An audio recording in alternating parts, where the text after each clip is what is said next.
If you think the danger has passed because the missiles have not flown yet, you are reading the moment exactly the way power wants you to read it. The most dangerous wars do not begin with explosions. They begin with a pause. They begin when pressure rises, when negotiations stay alive just long enough to calm the public, and when military forces move into position while leaders keep repeating the word peace.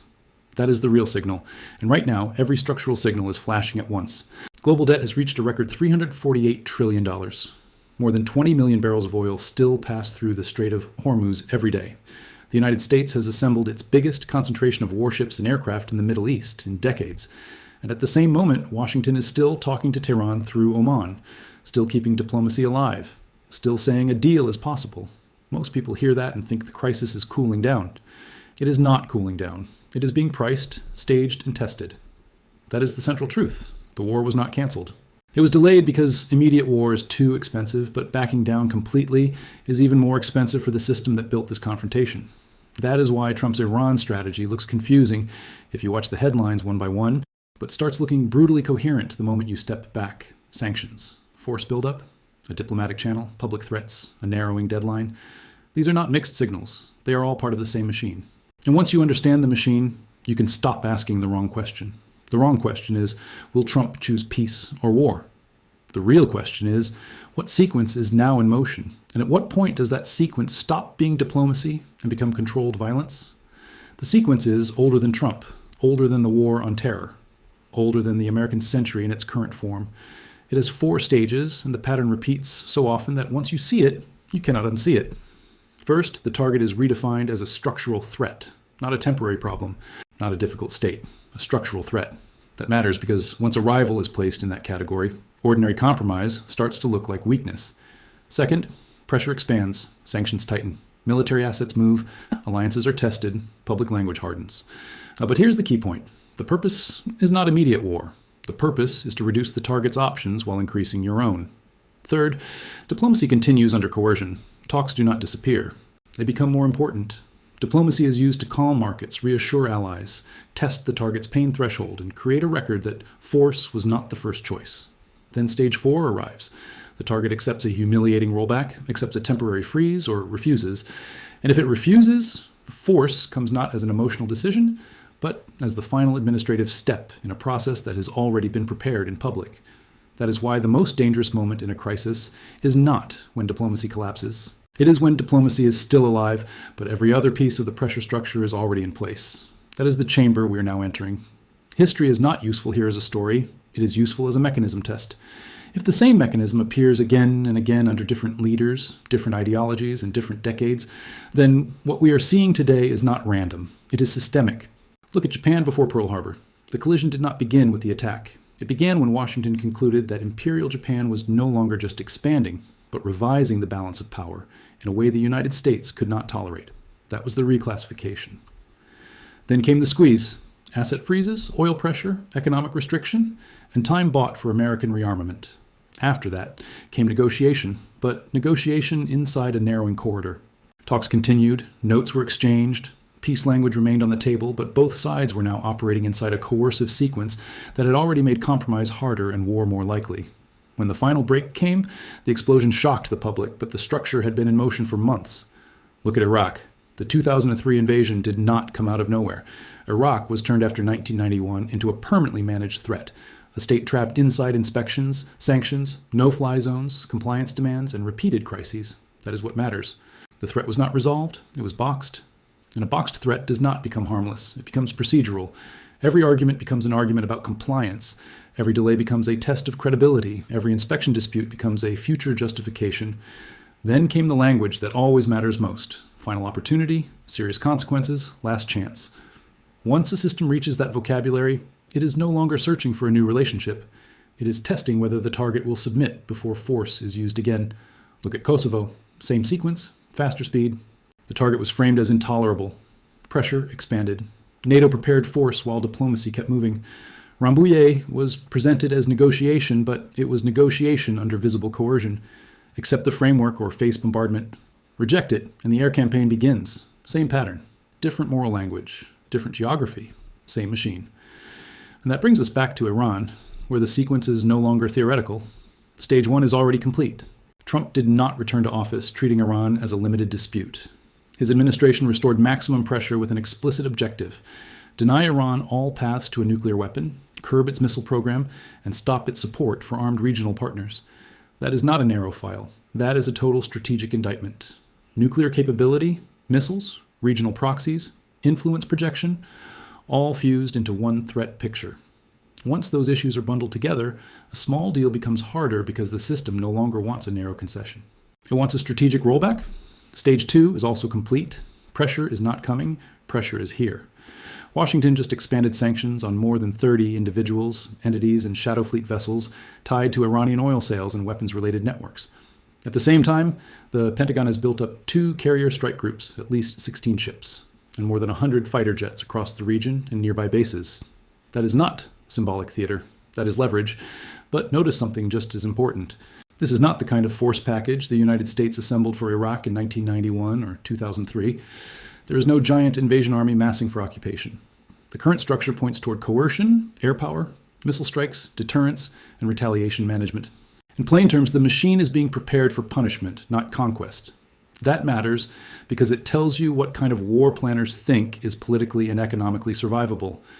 A full regional inferno around Iran would rip through oil prices, shipping costs, sovereign borrowing, and domestic politics at a moment when the global system is already overloaded. With debt now at $348 trillion, and with 1/5 of global oil consumption still moving through Hormuz, the United States has strong incentives to avoid an uncontrolled war if it can still force a concession through pressure first. And that explains the delay. Not compassion, not moderation, cost control. There's another reason the delay matters. Washington does not need to prove that Iran has already assembled a bomb to justify pressure. It only needs to argue that Iran is too close to a survivable, rebuildable threshold. That is a much broader standard, and it is why even uncertainty becomes dangerous. Unverified stockpiles become danger. Damaged but not fully inspected facilities become danger. Hidden centrifuges become danger. Ambiguity itself becomes the fuel for compellence because ambiguity lets every hawk say the same thing. If we do not force a rollback now, we may face a worse choice later. Stage 3 is now unfolding in real time. The United States and Iran met again in Geneva through Omani mediation. Oman said there had been significant progress. Reuters reported that technical-level discussions are due in Vienna. Trump keeps saying he prefers a deal, but also says Iran will not be allowed to reach a nuclear weapon and warns of really bad things if no agreement is reached. This is the language of coercive diplomacy in its purest form. Talks stay alive, not because pressure failed, but because pressure is being used through the talks. This is where most viewers lose the plot, because they assume negotiations mean de-escalation. Not here. In this kind of crisis, negotiations are part of escalation management. They reassure markets. They reassure allies. They create legal cover. They create moral cover. They allow Washington to say, we tried, we warned, we negotiated. We gave them an off-ramp. That off-ramp is the real battlefield. Now ask the hardest question: what is Washington actually trying to force Iran to give up? Not the slogan, the capability. Before the June 2025 strikes, Iran had enriched uranium up to 60% purity and had enough material at that level, if enriched further, for about 10 nuclear weapons by an IAEA yardstick. Since the bombings, the status of that stockpile has not been fully verified. Some facilities were destroyed or badly damaged, but inspectors have not had access to all the key bombed sites. That means the core issue is no longer just whether Iran says it wants a bomb. The core issue is whether Iran still retains enough material, knowledge, centrifuges, and hidden capacity to reconstitute a fast breakout option. That is why this confrontation is so dangerous. The problem Washington is trying to solve is not simply a visible weapons program sitting on a table. It is latency. It is the ability to rebuild. The IAEA and U.S. intelligence have long assessed that Iran halted a coordinated nuclear weapons program in 2003, but that does not remove the crisis. It sharpens it. Because if the fear is latent capacity rather than an assembled bomb, then the policy instinct shifts toward forcing Iran to surrender the option itself. The stockpiles, the enrichment levels, the centrifuge base, the hidden inventory, the verification gaps. That kind of rollback is much harder to negotiate than a headline ceasefire. It forces Tehran to choose between strategic humiliation and long-term survival under pressure. That is where Stage 4 begins to take shape. At this point, there are only 3 realistic outcomes. The first is a hard deal. Iran accepts severe restrictions on enrichment, stockpiles, centrifuges, inspections, and location controls. Washington claims victory. Trump says force worked without having to pull the trigger again. The war is delayed, but the pressure architecture remains in place. The second is a partial deal, a freeze or a vague framework that lowers the temperature without solving the structural problem. That outcome would calm markets for a while, reduce immediate danger, and be sold as diplomacy. But it would not end the pattern. It would simply shorten the timeline to the next confrontation. The third is failure. Talks continue for a moment, then stall. Sanctions tighten again. Military assets remain forward. And the United States, Israel, or both return to strikes designed to degrade what remains of Iran's recoverable nuclear capability and raise the cost of reconstitution. That is why the phrase delayed, not cancelled, is the right frame. Because the present system is not built to drift peacefully forever. It is built to force a decision. Watch the indicators and you can almost see the next move before it happens. If sanctions expand deeper into shipping, insurance, finance, and sanctions evasion networks, the squeeze is intensifying. If negotiations focus obsessively on stock accounting, centrifuge storage, and verification access, the United States is targeting breakout capacity, not public optics. If the carrier groups stay, the fighter presence holds, and no ground invasion force appears, then the preferred military option remains controlled strikes, not occupation. And if officials keep repeating peace while also talking about shrinking time, final chances, or unacceptable risks, then the system is still inside stage 3, which is often the last quiet room before impact. This is also where false comfort becomes dangerous. The first illusion is that America is too overstretched to escalate. Overstretch can delay action. It can narrow the form of action. But it does not remove the logic of compellence once a rival has been classified as intolerable. The second illusion is that modern technology makes escalation manageable. Precision weapons, cyber tools, stealth aircraft, missile defense. None of these abolish retaliation. They only change the shape of the first exchange. After that, systems start improvising under stress. The third illusion is that markets will automatically save us. Markets can warn. Markets can punish. Markets can change timelines. But when credibility, strategic fear, and political identity lock together, states do not always back down because crude prices look ugly. And the fourth illusion is the most seductive one of all. This time is different. It never feels repetitive when you are living inside it. It feels unique. The rhetoric changes. The technology changes. The moral language changes. But the sequence does not change. Threat designation, pressure expansion, negotiation under coercion, forced outcome. That is the machine. You can already see how the narrative is being prepared for public consumption. The White House says pressure is necessary. Treasury says illicit oil sales fund weapons and proxies. Military analysts say the force package is built for strikes and retaliation management. Diplomats say there is still progress. Put those together, and the message becomes clear.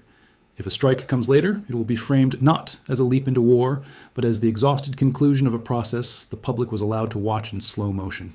So what should the viewer take away from this? First, stop treating this as a drama about Trump's personality. Personality affects tone. Structure affects outcomes. The structure is what matters. Second, stop confusing delay with safety. In systems like this, delay is often what makes the final decision possible. Delay allows force positioning. Delay allows sanctions to bite. Delay allows domestic opinion to be prepared. Delay allows every future strike to be framed as reluctant necessity instead of impulsive aggression. Third, watch the mechanisms, not the speeches. Listen for the words enrichment, stockpiles, inspectors, missiles, shadow fleet, sanctions relief, verification, timelines. Those are not technical details on the edge of the story. They are not background noise. They are the story. And finally, understand the real revelation. Trump's Iran plan is not hidden in some secret document. It is visible in the sequence itself. Maximum pressure restored, new sanctions imposed, massive force buildup, talks kept alive, deadline language repeated. That is not chaos. That is a system trying to achieve strategic rollback at the lowest price it believes it can pay. Whether that price remains diplomatic or turns military will depend on one question only. Does Iran give up enough of its future capability to satisfy the pressure now surrounding it? If the answer is yes, the war is delayed. If the answer is no, the delay was the preparation. And that is the part most people miss. The pause is not proof that the machine stepped back. The pause is how the machine loads itself. So do not wait for the first strike to decide whether the pattern was visible. It is visible now. It was visible in the sanctions. It was visible in the carriers. It was visible in Geneva. It will be visible in Vienna. And if the next phase comes, it will be sold exactly the way these phases are always sold. As a last resort, after every warning, after every meeting, after every chance. But by then, the real decision will already have been made. If you want the next part, the real next part, not the headline version, watch the next video. Because the next question is not whether this machine exists.